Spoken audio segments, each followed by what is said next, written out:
Chemical peel से मेरी skin बहुत ग्लो करेगी। हमने ये बात सोची और जाके केमिकल पील करवा लिया। मैंने एक बहुत एक्सपेंसिव केमिकल पील प्रोसीजर लिया और उसके बाद मेरी स्किन में बहुत ज़्यादा ग्लो आ गया। क्या सब केमिकल पील्स एक ही तरह से असर करते हैं, या मैं किसी भी प्रॉब्लम के लिए कोई भी केमिकल पील ले लूं तो मेरी प्रॉब्लम सॉल्व हो जाएगी? इन सब सवालात के जवाबात आपको आज की वीडियो से मिलेंगे। इसके साथ मैं आज की वीडियो में आपको 5 केमिकल पील्स के बारे में बताऊंगी और उसके बाद भी जो हमारी नेक्स्ट वीडियो होगी उसमें 5 ऐसी कंडीशंस होंगी जो कि हम केमिकल पील से ट्रीट भी कर सकते हैं।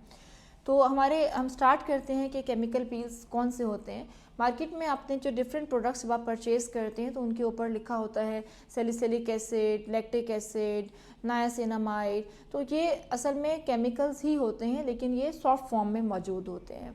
अब इनकी कितनी कंसंट्रेशन हमारी स्किन को रिक्वायर्ड है और किस पे कितना इफेक्ट आएगा, इस पे बात करते हैं। हमारे पास सुपरफिशियल पील्स हैं, मीडियम डेप्थ पील्स हैं और डीप पील्स हैं। सुपरफिशियल पील्स में हमारे पास सैलिसिलिक एसिड है, लैक्टिक एसिड है, ग्लाइकोलिक एसिड है, मैंडालिक एसिड है। ये वो पील्स हैं जो कि आपको सुपरफिशियली आपकी स्किन को ऊपर से रिमूव कर रहे होते हैं। अब जो जैसे सैलिसिलिक एसिड है, अगर हमारी बहुत एक्सेसिव ऑयल प्रोडक्शन है तो हम उसमें प्रेफर करते हैं कि हम आपको सैलिसिलिक एसिड पील के साथ ट्रीटमेंट करें। इसी तरह से अगर आपकी पिगमेंटेशन प्रॉब्लम है तो हम मैंडालिक एसिड की तरफ जाते हैं। ज़्यादातर मेरी कोशिश होती है कि मैं कॉम्बिनेशंस बनाती हूँ इन केमिकल पील्स के according to the skin type और according to the skin condition. उन कॉम्बिनेशंस में फिर मैं आपकी स्किन को ट्रीट करती हूँ। तो जो सुपरफिशियल पील्स हैं हमारे पास, उसकी जो कॉमनली हम यूज़ कर रहे होते हैं क्लिनिक में, salicylic acid, number 2 trichloroacetic acid, lactic acid, glycolic acid, mandelic acid. ये 5 पील्स ऐसे हैं जो कि हम कॉमनली अपने क्लिनिक में इन कॉम्बिनेशंस यूज़ करते हैं आपकी सुपरफिशियल पीलिंग के लिए। सैलिसिलिक एसिड को हम 30% तक भी यूज़ कर सकते हैं। इसी तरह से ट्राइक्लोरएसिटिक एसिड, जिसको कि हम TCA पील बोलते हैं, वो भी हम तकरीबन 10 से लेके 30% तक प्रोफेशनली यूज़ कर सकते हैं। मैंडालिक एसिड भी 20% कंसनट्रेशन तक हम क्लिनिक में यूज़ करते हैं। इसी तरह से लैक्टिक एसिड और फिर glycolic acid 20 to 30% superficial categories में आते हैं। ये आपको बताने का मकसद ये है कि जब आप क्रीम फॉर्मुलेशंस लेने जाते हैं मार्केट से तो वहाँ पर 2% सैलिसिलिक एसिड ज़्यादातर आपके फेस वॉशेस में मौजूद होता है, जो कि आपकी एक्नी को कुछ हद तक, आपकी ऑयल को और एक्नी को कंट्रोल कर रहा होता है। तो आपको बताने का मकसद कंसंट्रेशंस का ये है कि ये आपकी प्रोफेशनल पील्स हैं जो कि हम आपको अप्लाई करते हैं, लेकिन इसका हरगिज़ ये मतलब नहीं है कि आप ऑनलाइन या किसी भी सोर्स से इन कंसंट्रेशंस में केमिकल पील्स परचेज कर अपने घर में ही अपने चेहरे पर अप्लाई कर लें। अक्सर मार्केट में मिलने वाले कुछ सोप्स और कुछ ऐसे प्रोडक्ट्स होते हैं जो कि हमारे अप्रूव भी नहीं हुए होते। उनको यूज़ करने के बाद आप देखते हैं कि स्किन बहुत ओवर ड्राई हो गई या समटाइम आपको रैश हो गए, खारिश शुरू हो गई।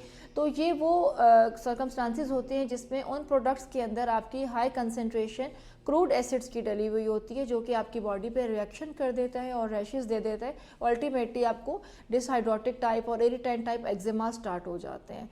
तो इसलिए आपने ओवर द काउंटर प्रोडक्ट लेने से पहले उसका सिर्फ नाम देखकर उसको परचेज करके अपनी बॉडी पर अप्लाई नहीं करना है। तो फिर हम बात कर रहे थे केमिकल पील्स की तरफ दोबारा आ जाते हैं कि ये प्रोफेशनल एसिड्स होते हैं जिनको कि कंट्रोल्ड डोज के अंदर आपकी स्किन के मुताबिक, आपकी स्किन की कंडीशन के मुताबिक और डिजीज़ के मुताबिक अप्लाई किया जाता है। और इन प्रोफेशनल हैंड्स हम इनका बेहतरीन कॉम्बिनेशन बनाते हैं जो जो चीज़ें आपको ज़रूरत होती हैं। तो इन पील्स को आपने घर पर यूज़ नहीं करना है, क्योंकि इसके साथ आपके फ़ायदे की बजाय ज़्यादा नुकसानात सामने आएंगे। एक्जिमास भी हो सकते हैं और आपको पोस्ट इन्फ्लेमेटरी हाइपर पिगमेंटेशंस भी हो सकती हैं। अक्सर औकात ऐसा होता है कि आप या कोई भी पेशेंट मेरे पास क्लिनिक में आ जाता है, ये बहुत दफ़ा ही ऐसे हर दूसरे तीसरे दिन में एक सिनेरियो ऐसा देख रही होती हूँ कि चेहरे पर या गर्दन पर एक बहुत मोटे मोटे से ब्लैक कलर के निशान लेकर आ जाते हैं। और अक्सर ऐसा ईद के दिनों में भी हो जाता है जब आप लोग बहुत एंथुसियाज्म में आ जाते हैं कि मेरा ये निशान एकदम से हट जाए, और आप कोई सा भी केमिकल लेते हैं और उस अपने टैग को या अपने निशान को हटाने के लिए या किसी वॉट को हटाने के लिए आप एक केमिकल अप्लाई कर देते हैं। तो अल्टीमेटली एक वो बहुत बड़ा सारा काला निशान बन जाता है और फिर उस वक्त ये कंसर्न आता है कि भागे भागे आते हैं कि ये किसी तरह से ये निशान हट जाए। अब 3-4 दिनों के बाद ईद आ गई है या हमारा कोई इवेंट आ गया। तो इस नुकसान से बचने के लिए ही मैं ये आपको एक्नॉलेज दे रही हूँ, एक वीडियो दे रही हूँ कि आपने इस तरह का कोई भी केमिकल लेकर तजर्बे के तौर पर अपनी बॉडी पर अप्लाई नहीं करना। अच्छा, तो आज की वीडियो में हमने क्या बात की थी? हमने बेसिक 5 टाइप्स के केमिकल पील्स की बात की थी और इनकी मैंने कुछ की कंसंट्रेशन आपके साथ शेयर की।